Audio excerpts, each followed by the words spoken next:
भारत के अंदर अरबपति अफराद की तादाद में इजाफा हुआ है और ये तादाद 102 से बढ़कर 142 हो गई है। गोया नए 40 अरबपति इजाफा हुआ है भारत के अंदर। भारत में जितने अरबपति हैं उनकी तादाद फ्रांस, स्वीडन और स्विट्जरलैंड के अरबपतियों की मजमूई तादाद से भी ज्यादा है। नरेंद्र मोदी जो है, देखें, the man has took the country to the new Heights.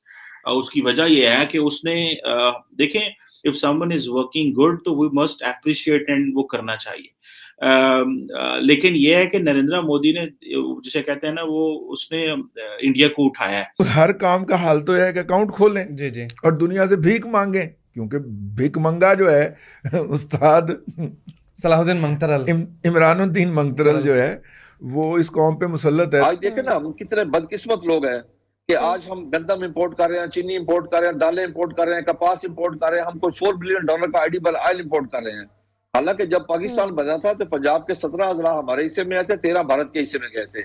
आज वो 13 अजला 120 करोड़ की आबादी को फीड कर रहे हैं, हमारे 17 अजला हम हर चीज इंपोर्ट कर रहे हैं। हमारा वाहिद और सबसे बड़ा मुतालबा है कि भारत बस हमारे साथ बातचीत के लिए राजी हो जाए, या चलो क्रिकेट ही खेल ले तो हम राजी हैं। नमस्कार दोस्तों, हमारे चैनल में आपका स्वागत है। आज की इस वीडियो में दोस्तों बात हो रही है भारत की मजबूत होती जा रही इकोनॉमी के बारे में, और उसका एक और प्रमाण यह है दोस्तों कि भारत में अब बिलियनर्स की संख्या और मिलियनर्स की संख्या लगातार बढ़ती जा रही है, जो कहीं ना कहीं बता रहा है कि भारत की इकोनॉमी अब बहुत ही ज़्यादा थ्राइविंग हो चुकी है, यानी कि बहुत ज़्यादा तेज़ी से मजबूत होती जा रही है। और इसीलिए नए नए लोग अपने नए नए आइडियाज़ को लेकर आ रहे हैं और वो सक्सेसफुल हो रहे हैं, और इतने ज़्यादा सक्सेसफुल हो रहे हैं कि उनकी कमाई मिलियंस और बिलियंस डॉलर्स में होने लग गई है।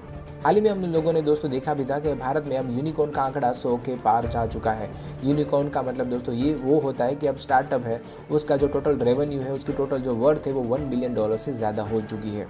अब ये सारे के सारे जो इशारे हैं वो यही चीज़ बता रहे हैं कि भारत की इकोनॉमी अभी बहुत ही ज़्यादा तेज़ी में चल रही है। फिलहाल दोस्तों इस खबर को लेकर पाकिस्तान मीडिया में क्या रिएक्शन देखने को मिल रहे हैं, उसको जानने के लिए शुरू करते हैं इस वीडियो का अगला भाग। भारत के अंदर अरबपति अफराद की तादाद में इजाफा हुआ है और ये तादाद 102 से बढ़कर 142 हो गई है। गोया नए 40 अरबपति इजाफा हुआ है भारत के अंदर। इनकी दौलत 720 अरब अमरीकी डॉलर से भी ज़्यादा है। नाज़रीन, इस रिपोर्ट के अंदर कहा गया है कि चीन और अमेरिका के बाद अरबपतियों की सबसे ज़्यादा तादाद भारत में पाई जाती है। भारत में जितने अरबपति हैं उनकी तादाद फ्रांस, स्वीडन और स्विट्ज़रलैंड के अरबपतियों की मजमूई तादाद से भी ज़्यादा है, और साल 2021 में उनकी दौलत में रिकॉर्ड इजाफा हुआ है। नरेंद्र मोदी जो है, देखें, जैसे तैसे भी है, the man has took the country to the new heights. उसकी वजह यह है कि उसने, देखें, आप अपना क्रिटिसिज्म जरूर करें। हम एक चीज पे अगर किसी को क्रिटिसिज्म कर रहे हैं तो दूसरी चीज पे जगह पे उनको, if someone is working good तो वी मस्ट एप्रिशिएट एंड वो करना चाहिए। लेकिन ये है कि नरेंद्र मोदी ने, जिसे कहते हैं ना, वो उसने इंडिया को उठाया है, और उठाया है तो बेसिकली अब वो इंडिया जो है वो, जिसे कहते हैं ना, नेट सिक्योरिटी प्रोवाइडर होने की बात कर रहा है। This is something that will be obviously very difficult for many to understand in Pakistan कि how India could be a net security provider, क्योंकि उनके इंटरनल प्रॉब्लम्स भी हैं। लेकिन वो कह रहे हैं कि ठीक है, इंटरनल प्रॉब्लम्स चलते रहेंगे, लेकिन जो चीज़ सबसे इम्पोर्टेंट है वो ये है कि हमें we have to showcase our capabilities and we immediately have to get into it। और ये समझ लें कि जो इंडिया जो है वो अपने आप को जो एक ऑल्टरनेट टू चाइना वो एस्टैब्लिश करने की कोशिश कर रहा है, और इंडिया ये कह रहा है कि हमसे वेपन्स जो है वो आप खरीदें। This is what India is saying. और प्राइम मिनिस्टर नरेंद्र मोदी ने एक पॉलिसी लेके आए थे सेल्फ रिलायंस और सेल्फ डिफेंस सेक्टर में, जिसको वो बोलते थे आत्मनिर्भर भारत, जिसका मतलब है कि ये एक मिशन है अपने आप को सेल्फ रिलायंस का। भारत के अगस्त 2019 के इक़दाम कबूल कर लिए। इससे तो ये तासुर मिलता है कि हमारा वाहिद और सबसे बड़ा मुतालबा है कि भारत बस हमारे साथ बातचीत के लिए राजी हो जाए, या चलो क्रिकेट ही खेल ले तो हम राजी हैं। मेरे ख्याल में किसी भी बाशऊर शख्स को भारत के साथ तजारत पे कोई एतराज़ नहीं है, और ना मैं ये कह रहा हूँ कि भारत पर हमला करें, लेकिन मैं इस किस्म के ऐलानात बतौर पॉलिसी करना ये भी मेरी अकल से बाहर है।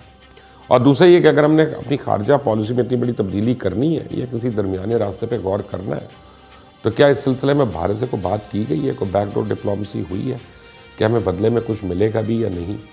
कौम को मुकम्मल इस तरह भी कैफियत में क्यों रखा जा रहा है?